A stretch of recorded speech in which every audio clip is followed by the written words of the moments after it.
Hello dear guys, class 11-এর semester 1-এর যে কবিতাগুলো রয়েছে তার মধ্যে 3 নম্বর কবিতা হলো এটা দ্য সেকেন্ড কামিং, WB ইয়েটসের লেখা। তো তোমাদের যেহেতু প্রশ্নটা হচ্ছে এবার কোশ্চেনগুলো হবে সেমিস্টার 1-এ MCQ, তোমাদের সেই ক্ষেত্রে প্রত্যেকটা কবিতা বা ছোটো গল্প যাই বলো না কেন তোমাদের অনেক ডিটেলসে খুঁটিয়ে পড়তে হবে। MCQ মানে তোমাদের অনেক ডিটেলস ইনফরমেশন কিন্তু তোমাদের জানা দরকার।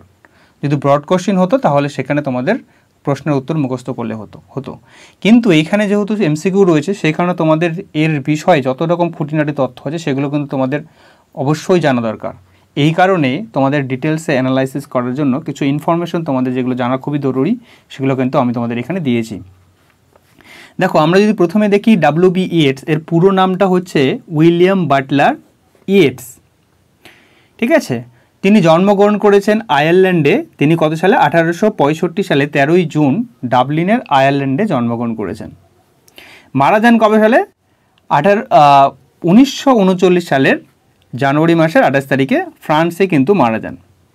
তাহলে তিনি যেহেতু আয়ারল্যান্ডে জন্মগ্রহণ করেছেন, তিনি একজন আইরিশ পয়েট, তার সাথে সাথে ড্রামাটিস্ট এবং প্রোজ রাইটার এবং one of the greatest English language poets of the 20th century. কিন্তু তিনি কিন্তু নোবেল প্রাইজ পেয়েছিলেন 1923 সালে, লিটারেচারে নোবেল প্রাইজ পেয়েছিলেন কিন্তু। আর এই যে কবিতাটা দ্য সেকেন্ড কামিং, এই যে কবিতাটা রয়েছে সেই কবিতাটা কিন্তু লেখা হয়েছে 1919 সালে লেখা রয়েছে এবং সেটা কিন্তু পাবলিশ হয়েছিল প্রথমবারের মতো সেটা 1920 সালে পাবলিশ হয়েছিল। দ্য ডায়াল এই ম্যাগাজিনে কিন্তু প্রথমবার পাবলিশ হয়েছিল এবং পরের দিকে তিনি কি হচ্ছে letter the poem included in his collection, পরের দিকে এই কবিতাটাকে অন্তর্ভুক্ত করা হয় তার যে ভার্স যে কালেকশন রয়েছে সেখানে। সেই কালেকশনটার নাম হচ্ছে Michael Roberts and the dancers. কত সালে? 1921 সালে সেখানে কিন্তু কালেকশনের মধ্যে ইনক্লুড করা হয়। তোমরাটাকে কিন্তু পাবলিশ যেখানে হয়েছিল সেখানে ডায়াল, আর এটা ইনক্লুড করা হয়েছে তার ভার্স, মানে অনেকগুলো একটা কবিতা বা অনেকগুলো গল্প নিয়ে থাকে না একটা কালেকশন, সেগুলোকে বলা হয় কালেকশন। তো সেইখানে কিন্তু এখানে কিন্তু ইনক্লুড করা হয়েছিল। তিনি যখন এই কবিতাটা প্রথমবার লেখেন তিনি কিন্তু সেই কবিতাটার প্রথম যে ড্রাফট যেটা করে আর কি, খসড়া যেটাকে বলা হয়, সেখানে কিন্তু এই কবিতাটার প্রথম কিন্তু নাম রেখেছিলেন দ্য সেকেন্ড বার্থ কিন্তু। ঠিক আছে, আর পরের দিকে তিনি এটা নাম রাখা হয় second coming, the second coming কিন্তু। ঠিক আছে, আর এই কবিতাটা লেখা হচ্ছে দেখো তাহলে 1919 সালে লেখা হচ্ছে, তার মানে 1914 সালে কিন্তু কি হয়েছিল ফার্স্ট ওয়ার্ল্ড ওয়ার, 14 থেকে 1918 মোটামুটি। তো এই সময়ে ফার্স্ট ওয়ার্ল্ড ওয়ার হয়েছিল এবং তারপরে অর্থাৎ 1919 সালে এই কবিতাটা কিন্তু লেখা হয়েছে, অর্থাৎ ফার্স্ট ওয়ার্ল্ড ওয়ারের পরে। কিন্তু এই কবিতার যে প্রেক্ষাপটটা কিন্তু এখানে কিন্তু কি হচ্ছে ফার্স্ট ওয়ার্ল্ড ওয়ার, তারপরে যে আয়ারল্যান্ডে যে স্বাধীনতা ইন্ডিপেন্ডেন্স ওয়ার এবং এছাড়া রাশিয়ান রেভলিউশন এবং এরকম কয়েকটা ব্যাকগ্রাউন্ডকে নিয়ে এই কবিতাটা কিন্তু অনেক প্রভাবিত রয়েছে। তো এই কবিতাটা যদি বলি, সেই কবিতাটা রয়েছে 22 লাইন্স, অর্থাৎ 22টা লাইন। প্রথম যে স্ট্যাঞ্জায় সেই দুটো স্ট্যাঞ্জা ভাগ, তো দুটো স্ট্যাঞ্জার মধ্যে প্রথম স্ট্যাঞ্জায় রয়েছে 8টা লাইন এবং পরের দিকে স্ট্যাঞ্জায় রয়েছে 14টা লাইন। ঠিক আছে, তাহলে এই কবিতার মধ্যে এবার আসি আমরা। প্রথমে এই কবিতার নাম হচ্ছে দ্য সেকেন্ড কামিং। ঠিক আছে, তো এই সেকেন্ড কামিং কথাটা হচ্ছে কেন বলা হচ্ছে? আমরা প্রত্যেকটা ধর্মের ক্ষেত্রে জানি হচ্ছে কি, যখন পাপ চরম সীমায় পৌঁছায়, একদম অন্তিম পর্যায়ে পৌঁছায়, তখন কি হচ্ছে সেখানে কিন্তু ঈশ্বর কিন্তু বারবার কিন্তু অবতরণ করে সেই পৃথিবীতে। যেমন আমরা হিন্দু মাইথোলজি যদি হিন্দু ধর্ম মতে দেখি যে বিষ্ণু কি হচ্ছে যখন কোনো সভ্যতায় কোনো একটা যুগে যখন পাপ চরম পর্যায়ে পৌঁছায় তখন কিন্তু তার বিষ্ণু তার অবতার নিচ্ছে। যেমন রাম হিসাবে একটা অবতার নিয়েছিল, তারপরে শ্রীকৃষ্ণ হিসাবে কিন্তু অবতার নিয়ে কী হচ্ছে সেই যে যুগটাকে কী করছেন, পাপ মুক্ত করছেন, সমাজকে শুদ্ধ করছেন। তো এইখানে এই কবিতাতে হচ্ছে যে সেকেন্ড কামিং বলতে অর্থাৎ প্রথমবারে যখন যীশুখ্রিস্ট এসেছিল, তাহলে ফার্স্ট কামিং যেটা বলছে, ফার্স্ট কামিং বলতে যীশুখ্রিস্ট কিন্তু যীশুখ্রিস্ট জন্ম কত হয়েছিল, জন্ম থেকেই তো সালটা গণনা করতে, অর্থাৎ আজ থেকে প্রায় 2000 বছর আগে যখন যীশুখ্রিস্ট জন্মগ্রহণ করছেন। জন্মগ্রহণ পরে কী হচ্ছে সেই সময় কিন্তু মানুষকে কী করছে, সেই দেশকে গোটা দেশকে হচ্ছে কী করছে, পাপ মুক্ত করছে। তো এইখানে সেই রকমভাবে যখন পাপ মুক্ত করছিল, আজকের দিনে বলছে এই রকম সময়ে বলছে কবি আশাবাদী যে এত এই যে বিশ্বযুদ্ধ হচ্ছে, এত হানাহানি খুনাখুনিরা, এত যে মানুষের যে লোভ লালসা হিংস্রতা এত বেড়ে গেছে, যে এত অন্তিম পর্যায়ে পৌঁছে গেছে, এই পর্যায়ে এসে কবি আশাবাদী যে এইরকম সময়ে কিন্তু এই জিসাস ক্রাইস্ট কিন্তু আসবেন এবং এই সভ্যতাকে, এই যুগকে কিন্তু তিনি আবার নতুন রূপে গড়ে তুলতে চান, এইরকম একটা আশাবাদী। এই জন্য বলছে এই কবিতাটার নাম হচ্ছে সেকেন্ড কামিং। সেকেন্ড কামিং বলতে কিন্তু তাহলে এখানে হচ্ছে জিসাস ক্রাইস্টের যে কামিং, পৃথিবীতে আসবেন এবং গোটা পৃথিবীকে তিনি আবার শান্ত করবেন, পাপ মুক্ত করবেন, সেইটাই কিন্তু এখানে বলা হয়েছে সেকেন্ড কামিং বলে। আর এই কবিতার যে ব্যাকগ্রাউন্ড যদি বলা হয়, সব থেকে যেটা মোস্ট ব্যাকগ্রাউন্ড যেটা প্রভাবিত করছে সেটা হচ্ছে ফার্স্ট ওয়ার্ল্ড ওয়ার। যেহেতু ফার্স্ট ওয়ার্ল্ড ওয়ার পরেই কিন্তু এই কবিতাটা 1919 সালে লেখা হচ্ছে। যে ফার্স্ট ওয়ার্ল্ড ওয়ারে কী হচ্ছে, প্রচণ্ড খুনাখুনি, ধ্বংস, মানুষ যে রাহাজানি করছে, যে এইটাই কিন্তু তিনি বলেছেন যে এরপরে কিন্তু সেকেন্ড কামিং জিসাস ক্রাইস্ট আসবেন। তাহলে চলো কবিতাটা এবার লাইন বাই লাইন এক্সপ্লেনেশন করি, তাহলে কবিতাটা তোমাদের আরও বুঝতে সুবিধা হবে। প্রথম লাইন যেটা বলছে, turning and turning in the widening gyre, কি বলছে, the falcon can not hear the falconer. ভালো করে বোঝো জিনিসটা। টার্নিং অ্যান্ড টার্নিং মানে ঘুরছে আর কি, ঘোরা আর কি। কী হচ্ছে, দ্য ওয়াইডেনিং জায়ার, ওয়াইডেনিং মানে প্রশস্তভাবে, চওড়াভাবে, জায়ার মিনস হচ্ছে চক্রাকারে। অর্থাৎ কি হচ্ছে, যত এইভাবে ঘুরছে আর কি, যত উপরের দিকে যাচ্ছে তত বড় হচ্ছে, এইভাবে চক্রাকারে ঘুরতে ঘুরতে চওড়া হচ্ছে। কি চওড়া হচ্ছে, বলছে দ্য ফ্যালকন, ফ্যালকন মানে হচ্ছে বাজ পাখি, এই বাজ পাখি হচ্ছে ঘুরছে, এই যত উপরের দিকে উঠছে তার যে পরিধিটা, তার প্রশস্ততার যে ক্ষেত্রটা কিন্তু সে তত বড় হচ্ছে, এবং যত সে উপরের দিকে উঠছে তার প্রশস্ততা যত বাড়ছে, তার কিন্তু সে ফ্যালকনার মানে হচ্ছে অর্থাৎ যেই বাজ পাখিটাকে যেই ব্যক্তিটা কন্ট্রোল করে, তার মালিক বলতে পারো, তার কথা কিন্তু সে শুনছে না। এইখানে সিম্বলিক্যালি ভালো করে বোঝো জিনিসটা, এখানে ফ্যালকন বলতে কিন্তু এখানে মানুষকে বোঝানো হয়েছে, আর ফ্যালকনার বলতে কিন্তু এখানে আমাদের যে সৃষ্টিকর্তা জিসাস ক্রাইস্ট তাকে বোঝানো হয়েছে। তাকে পৃথিবীটাকে, মানুষকে কন্ট্রোল করে কে, জিসাস ক্রাইস্ট। অর্থাৎ মানুষ এই আজকের দিনে, সেই বিধ্বংসী দিনে, যুদ্ধ পার হওয়ার পর যদি যে ফার্স্ট ওয়ার্ল্ড ওয়ার বলছে, সেই সময় মানুষ এত হিংস্র, এত বর্বর হয়ে গেছে যে সৃষ্টিকর্তা জিসাস ক্রাইস্টকেই অমান্য করছে, তার কথা শুনছে না, এই প্রকৃতিকে ধ্বংস করে দিচ্ছে, দেশ এক একটা দেশ আরেকটা দেশকে ঝাঁপিয়ে পড়ছে দখল করার জন্য। এই যে হিংস্রতা, এই যে রাহাজানি খুনাখুনি, এই যে কথা বলছে, তিনি মানুষ কি হচ্ছে, সেই সৃষ্টিকর্তাকে মান্য করছে না, সৃষ্টিকর্তার কথা শুনছে না। এইটাকেই বলা হচ্ছে এখানে ফ্যালকন বলতে হলে মানুষ, এবং ফ্যালকনার বলতে কিন্তু জিসাস ক্রাইস্ট গডকে কিন্তু বোঝানো হয়েছে। অর্থাৎ যত দিন যাচ্ছে তত মানুষের যে রাহাজানিতা বাড়ছে, তত তার যে কন্ট্রোলের যে ব্যাপারটা সেটা কিন্তু ততই আনকন্ট্রোলেবল হয়ে যাচ্ছে দিনের দিন। আশা করি বোঝা গেল এই প্রথম দুটো লাইন। থিংস ফল অ্যাপার্ট, যে সব কিছু জিনিস কী হচ্ছে, ফল অ্যাপার্ট, ধ্বংস হয়ে যাচ্ছে, ছিন্ন বিচ্ছিন্ন হয়ে যাচ্ছে, ভেঙে চুরে যাচ্ছে, নষ্ট হয়ে যাচ্ছে। The centre can not hold, সমস্ত কী হচ্ছে, সেন্টার যে কেন্দ্রবিন্দু, অর্থাৎ যে কন্ট্রোলটা, সেই কন্ট্রোলটা আর ধরে রাখতে পারছে না, সেই সৃষ্টিকর্তাও ধরে রাখতে পারছে না, সব কিছু কী হচ্ছে, ধ্বংস হয়ে যাচ্ছে, কন্ট্রোল হারিয়ে ফেলছে। ঠিক আছে। মেয়ার anarchy is লুজড upon the world, মেয়ার নিছক, শুধুই কি হয়েছে, অ্যানার্কি মানে অরাজকতা, অর্থাৎ লডলেসনেস। অরাজকতা বলতে কোনো দেশের বা সাম্রাজ্যের, কোনো রাজ্যের যে অরাজকতা, অর্থাৎ লডলেসনেস, যে নিয়ম শৃঙ্খলা আইন কিচ্ছু সেখানে মানা হচ্ছে না, সেই সময় সেই পরিস্থিতিটাকে বলা হয় অরাজকতা, ললেসনেস বলা হয়। লুজড মানে ছড়িয়ে পড়ছে, আপন দ্য ওয়ার্ল্ড, গোটা পৃথিবীতে, গোটা বিশ্বে কি হচ্ছে, সেই অরাজকতা বিরাজ করছে, সারা পৃথিবীতে আজ অরাজকতা ছড়িয়ে পড়ছে, কোনো নিয়ম শৃঙ্খলা কেউ কোনো মানুষ মেনে চলছে না, প্রত্যেকটা দেশ একে অপরকে ধ্বংস করে দিচ্ছে, যুদ্ধের জন্য খুনাখুনি করছে, এই যে পরিস্থিতিটা সেইটা কিন্তু বুঝিয়েছে। নেক্সট লাইন কি বলছে, the blood dim tide is loosed and everywhere, the blood সেই রক্তাক্ত ডিম, টাইড মানে কি জোয়ার বা স্রোত বলতে পারো, লুজ চারদিকে ছড়িয়ে পড়ছে। অর্থাৎ এই যে যুদ্ধের ফলে মানুষের যে হিংস্রতা, মানুষের যে খুনাখুনিতে রক্ত, সেই রক্ত জোয়ারের মতো, নদীর স্রোতের মতো বয়ে চলছে। লুজড মানে ছড়িয়ে পড়ছে কোথায়, এভরিওয়্যার, সারা জায়গায়, সবটা জায়গায়, সর্বত্র সে মানুষের যে রক্তের স্রোত, রক্তের যে খুনাখুনির ফলে যে রক্তের যে স্রোত, জোয়ার, সেটা কিন্তু চারিদিকে ছড়িয়ে পড়ছে, এত মানুষ নিজে খুন করছে। The ceremony of innocence is don't, the ceremony of innocence is don't, ceremony means হচ্ছে এখানে শিষ্টাচার, যে ভালো যে ব্যবহার, ভালো যে নীতি কথা, এইগুলো ইনোসেন্স মানে পবিত্রতা, ইজ ড্রন্ড আজ ডুবতে গেছে, ডুবে চলেছে, যে কি হচ্ছে ভালো যে যা কিছু ভালো ছিল, ভালো যে শিষ্টাচার, ভালো ব্যবহার, ভালো আচার, ভালো কিছু যা কিছু ভালো ছিল সব কিছু আজ কি হচ্ছে অস্তগামী হতে চলেছে, নষ্ট হতে চলেছে, ড্রোন মানে ডুবে যেতে চলেছে, এই রকম একটা পরিস্থিতি। তো এই রকম কি হচ্ছে, তাহলে চরম পর্যায়ে পৌঁছাচ্ছে পৃথিবী, একদম সংকটের মুখে কি হচ্ছে।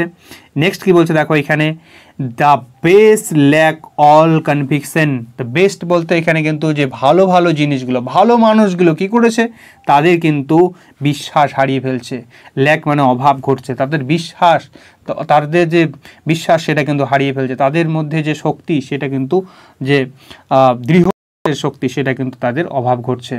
এবং কি হচ্ছে সেই সময় ওয়াইল যখন হচ্ছে দ্য ওর্স্ট অর্থাৎ খারাপ কিছু, ইভিল কিছু অর্থাৎ নেগেটিভ, অর্থাৎ এখানে কিছু খারাপ কিছু যেগুলো হচ্ছে ক্ষতিকর, যেগুলো খারাপ জিনিস সেগুলো হচ্ছে আর ফুল প্যাশনেট ইন্টেন্সিটি, আর খারাপ খারাপ যে দুষ্টু লোকেরা কি হচ্ছে তারা ফুল প্যাশনেট মানে একদম উন্মাদভাবে, একদম চরম কামুক হয়ে আর কি ইন্টেন্সিটি, তারা উন্মাদ হয়ে আনন্দে মেতে তারা কিন্তু আরও ক্ষতির দিকে এগিয়ে চলেছে।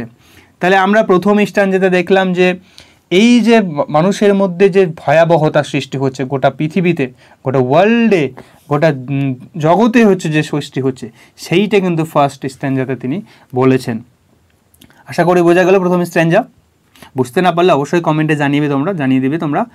নেক্সট এবার দেখো আমরা তাহলে এই যে এখানে কিন্তু একটা তালমাটাল যে পরিস্থিতি সেটা কিন্তু এখানে কিন্তু তুলে ধরেছে। এবার সেকেন্ড স্ট্যাঞ্জায় কিন্তু কবি কিন্তু খুবই অপটিমিস্টিক এবং আশাবাদী হয়েছেন যে এই রকম যখন কি বলেছে যে চরম সংকটে যখন পাপ পৌঁছায় তখন কি হচ্ছে, জেসাস ক্রাইস্ট কিন্তু পৃথিবীতে আবার কি করবে, অবতরণ করবে, তিনি কিন্তু জন্মগ্রহণ করবে এবং সেই দেশকে এবং সেই সভ্যতাকে, সেই যুগকে কি করে পাপ মুক্ত করবেন, এই আশাবাদীটা কিন্তু সেকেন্ড স্ট্যাঞ্জে দেখা যাচ্ছে। তো কি বলছে, surely some revelation is hand, surely মানে নিশ্চিত বলছে, কবি বলছে নিশ্চিতভাবে, সাম রেভেলেশন, রেভেলেশন মানে কিছু, রেভেলেশন মানে উদ্ঘাটন, ভালো কিছু উদ্ঘাটন হতে চলেছে, is at hand, at hand মানে খুব শীঘ্রই, খুব কাছেই, খুব শীঘ্রই কিন্তু বলছে কবি আশাবাদী যে এই রকম এত সভ্যতার যে নিম্নগামী হয়েছে এর ফলে কি হচ্ছে একটা সভ্যতার ভালো কিছু হবে, ভালো কিছু তো আসবে। Surely the second coming is hand, অবশ্যই দ্বিতীয়বার কিন্তু খুব কাছেই এসে, সেকেন্ড কামিং বলতে যীশু খ্রিস্টের যে পৃথিবীতে যে জন্মগ্রহণ পুনর্বার করে দ্বিতীয়বার জন্মগ্রহণকে সেটা কিন্তু খুব শীঘ্রই হতে চলেছে, কারণ পৃথিবী একেবারে কি হচ্ছে অন্তিম পর্যায়ে, একেবারে পাপের অন্তিম পর্যায়ে পৌঁছে গেছে। এই জন্য তিনি বলছে দ্য সেকেন্ড কামিং, কবি এখানে পয়েট চিৎকার করে বলছে second coming, hardly are those words out, তিনি যখন এই কথাটা তিনি সেকেন্ড কামিং চিন্তা ভাবনা করছেন তখনই কি হচ্ছে, হোয়েন ভাস্ট ইমেজ, তখন কি একটা vast image out of স্পিরিটাস mandi, তখন একটা ভাস্ট বড় একটা ছবি, তার ভিজন, তার কল্পনার মধ্যে ভেসে উঠছে, কি হচ্ছে স্পিরিটাস মান্ডি। তখন স্পিরিটাস মান্ডি কথাটা ভালো করে বোঝো, এটা একটা ল্যাটিন শব্দ, এর যদি ইংরেজি অর্থ করা যায় the soul of the world, অর্থাৎ বিশ্বের বা জগতের হচ্ছে আত্মা। ভালো করে বোঝো জিনিসটা, আমি তোমাদের আরও ডিটেলসে বোঝাচ্ছি। স্পিরিটাস মান্ডি বলতে কিন্তু এখানে স্পিনিক্সকে বোঝানো হয়েছে। স্পিনিক্সটা কি, আসলে স্পিনিক্স হচ্ছে গ্রিক যদি মাইথোলজি অনুসারে একটা মনস্টার, যার হচ্ছে মাথাটা হচ্ছে একটা ওমেনের মতো এবং তার বডিটা হচ্ছে কি সিংহের মতো এবং তার ডানা রয়েছে, অর্থাৎ এত হিংস্র সেই স্পিনাস মান্ডি বা বলতে পারে স্পিনিক্স, এত হিংস্র কি, অর্থাৎ তার সামনে একটা ধাঁধা রাখা হয়, সেই ধাঁধার উত্তর দিতে না পারলে কি হচ্ছে সে কিন্তু একদম নির্দয়ভাবে, পিটিলেসভাবে সে তাকে হত্যা করে। তো এই এইরকম কিন্তু তার মনের মধ্যে কিন্তু একটা স্পিরিটাস মান্ডি, অর্থাৎ এই যে স্পিনিক্সের কিন্তু একটা ছবি তার মনের মধ্যে ফেসে উঠেছে, অর্থাৎ স্পিনিক্স মানে কি, সেটা বিশাল ভয়ঙ্কর একটা হিংস্র একটা চিন্তাভাবনা তার মনের মধ্যে আসে। আর এই ভিশনে, এই কল্পনাটা সে যখন দেখতে পাচ্ছে সে স্বপ্নে, তখন কি হচ্ছে ট্রাভেলস মাই সাইট, অর্থাৎ তার যে সে কিন্তু ট্রাভেলস, তার যে এই যে দৃষ্টি দেখলো, ভিজন দেখলো, স্বপ্ন দেখলো, সেটা কি হচ্ছে সে ভয় পেয়ে গেল, ট্রাভেলস মাই সাইট, অর্থাৎ আমার দৃষ্টিকে কিন্তু যন্ত্রণা দিল, ব্যথা দিল, অর্থাৎ তিনি কিন্তু কষ্ট পেয়েছেন, ভয়ে বিকম্পিত হয়ে গেছেন ভয়ে। Somewhere in the sands of the desert, a shape with lion body and the head of a man. দেখো সামওয়্যার, ভালো করে মনে রাখবে যে হচ্ছে ইজিপ্ট ডেজার্টে, অর্থাৎ মিশরের যে মরুভূমিতে, আমি তোমাদের ছবিটা দেখাচ্ছি যে মিশরের মরুভূমিতে স্পিনিক্স ঠিক যেই রকম বললাম ঠিক এই রকমই একটা স্পিনিক্স থাকে, যেখানে কি হচ্ছে শেপ, অর্থাৎ শেপ বলতে এখানে কিন্তু স্পিনিক্সকে বোঝানো হয়েছে, উইথ লায়ন বডি, তার শরীরটা হচ্ছে কি হচ্ছে এই লায়নের বডির মতো, এবং হেড অফ এ ম্যান, একটা মানুষের মাথার মতো। অর্থাৎ এই যে স্পিরিটাস মান্ডি, যেটা গ্রিক মাইথোলজি অনুসারে মনস্টারকে বোঝানো হচ্ছে, এখানেই কিন্তু সেই যে মিশরের যে ডেজার্টে রয়েছে এখানে, যেটা হচ্ছে লায়ন বডি এবং হচ্ছে হেড ম্যান, সেটাকে কিন্তু এখানে কিন্তু তার মতোই এখানে বলা হয়েছে। তিনি যেমন স্পিরিটাস মান্ডি, অর্থাৎ স্পিনিক্স যেমন করুণামক, একদম করুণাহীন, ঠিক তেমনি তার যে তাকিয়ে থাকাটা বলছে a gaze blank and pitiless as the sun, তার যে তাকিয়ে থাকাটা, তার যে দৃষ্টি, গেজ মানে দৃষ্টি, এক দৃষ্টি তাকিয়ে থাকে, ব্ল্যাঙ্ক অ্যান্ড পিটিলেস মানে হচ্ছে করুণাহীন, দয়ামায়া নেই, অ্যাজ দ্য সান, যেমনটা সূর্যের। অর্থাৎ দেখো মরুভূমিতে যেমনভাবে সূর্য যদি থাকে, সেখানে কার কত তেষ্টা পেয়েছে সেটা কিন্তু দেখবে না, সূর্য কিন্তু একদম নির্দয়ভাবে তার তীব্রতা কিন্তু দেখিয়ে যায়, প্রখরভাবে কিন্তু তাপ দিয়েই যাবেন, ঠিক আছে।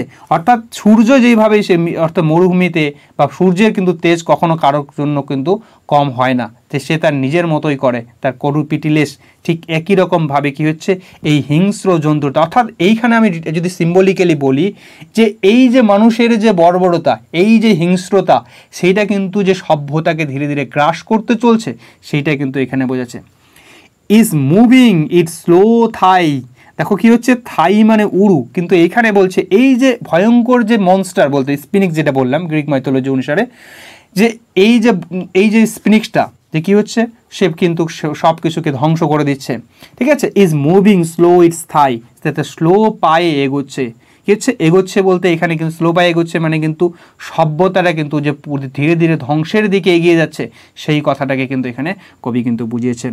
ওয়াইল all about reel shadows the indignant desert birds, কি বলছে, যেখানে হচ্ছে কি হচ্ছে যে ইন্ডিগনেট মানে রাগী বা ক্রুদ্ধ সেই ডেজার্ট মরুভূমির পাখিরাও কিন্তু কি হয়েছে, সেখানে কিন্তু এই যে জন্তুটা, স্পিনিক্সের জন্তুটা বলতে পারো, তার ভয়ে কিন্তু সেখানে কিন্তু উড়ে বেড়াচ্ছে, এবং সেখানে কি হচ্ছে রুষ্ট যে এত হিংস্র যে জন্তু, দেখো মরুভূমির যে পাখিগুলো রয়েছে সেগুলো কিন্তু অনেক হিংস্র, তবুও কিন্তু এই জন্তুটার ভয়ে কিন্তু তারা কিন্তু উড়ে বেড়াচ্ছে, ঠিক আছে।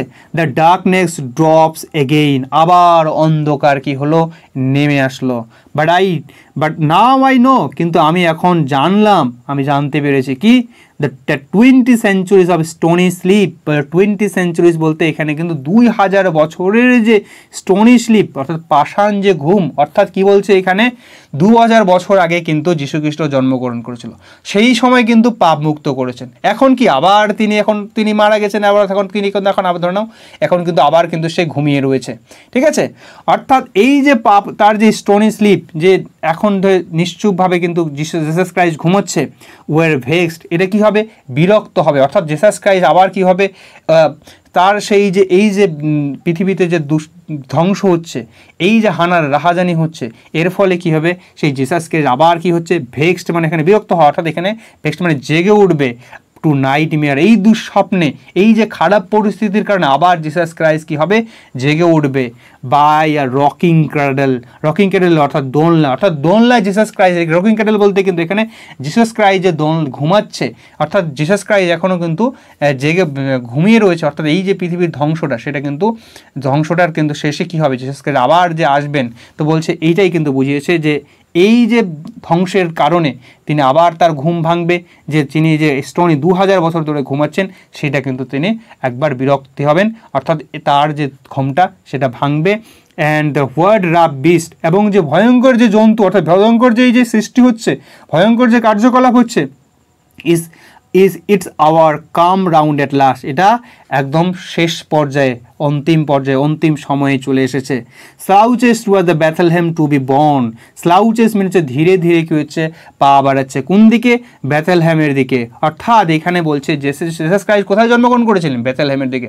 অর্থাৎ এই যে ধ্বংসের মাধ্যমে পৃথিবীর সৃষ্টিটা, পৃথিবীর যে পাপ অন্তিম পর্যায়ে পৌঁছাচ্ছে, অর্থাৎ এই অন্তিম পর্যায়ে মানে পৌঁছাচ্ছে মানে কি, আবার নতুনভাবে সূচনার দিকে শুরু হচ্ছে। অর্থাৎ জিসাস ক্রাইস্ট আবার জন্মগ্রহণ করবেন এবং পৃথিবীকে আবার সেই শান্ত পাপমুক্ত করবেন, এইটাকে কিন্তু এখানে বুঝিয়েছেন। এই ছিল কবিতাটা। তোমাদের কোথাও বুঝতে অসুবিধা হলে অবশ্যই কমেন্ট করবে, আর ভিডিওটা যদি ভালো লাগে অবশ্যই লাইক করবে, আর নেক্সট ভিডিওগুলো তোমাদের আমি আনার চেষ্টা করব। ওকে, থ্যাংক ইউ।